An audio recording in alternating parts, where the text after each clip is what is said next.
Gouache পেন্টিংয়ের second এপিসোডটা আবার দেখাচ্ছি।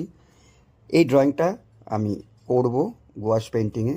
তো আগে ড্রয়িংটা করে নিয়ে সেটার পিছনে একটু মোটা কার্বনের পেন্সিল যেগুলো হয় সেই ধরনের চারকোলওয়ালা, সেই পেন্সিল দিয়ে একটা কার্বন করে নিচ্ছি ব্ল্যাক ডার্ক দিয়ে, যাতে ছাপটা তুলে নিতে পারি গুয়াশের আগের করা বোর্ডের মধ্যে। এটা আগে বানিয়েছিলাম, আগের এপিসোডে দেখিয়েছিলাম এই বোর্ডটা কীভাবে বানানো ছিল। সেই মাপের কাগজটাতে ড্রয়িংটা করেছি, পিছনে কার্বন করে নিয়েছি। এবার সেটাকে খুব সুন্দরভাবে এর মধ্যে ছাপ তুলে নেব। তো এটা ডাইরেক্টও আঁকা যায়, ডাইরেক্ট আঁকলে পরে যেটা হয় সেটা হচ্ছে ভুল হলে পরে আবার নোংরা মোছামুছি ইত্যাদি, তাই জন্য আমি ছাপ তুলে পরিষ্কারভাবে করছি। দেখতে হবে যেন নড়ে না যায়, তাই জন্য আমি চার কোণায় আটকে দিলাম, দিয়ে একটু হার্ড পেন্সিল দিয়ে আমি এই যেটা এঁকেছি তার উপরে একটু জোর দিয়ে পেন্সিলটা চালিয়ে পুরো ড্রয়িংটাকে তুলে দিলাম, যাতে নিচে আসল যে গোয়াশ করবো যেটার উপরে সেখানে ছাপটা চলে আসে।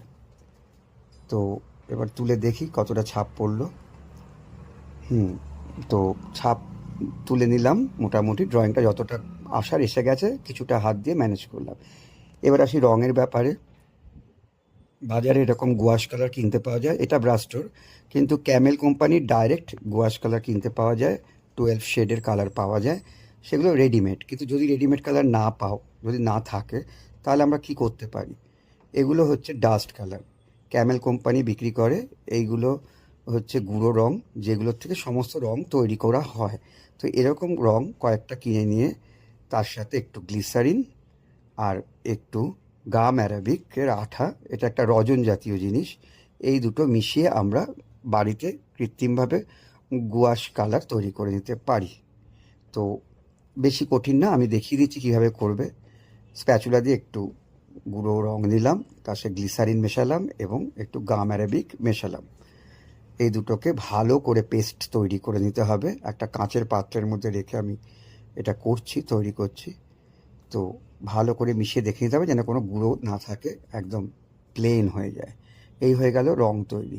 এবার এই রং আরাম করে লাগিয়ে দাও ছবির উপরে, বাস তৈরি হয়ে গেল গুয়াশ পেন্টিং। পরের এপিসোডে দেখাবো কিভাবে বাকি রঙগুলো করে দেওয়া হয় এবং এই মুখটার ছবি গুয়াশের দ্বারা, গুয়াশ পদ্ধতির দ্বারা আমরা করে তুলতে পারি।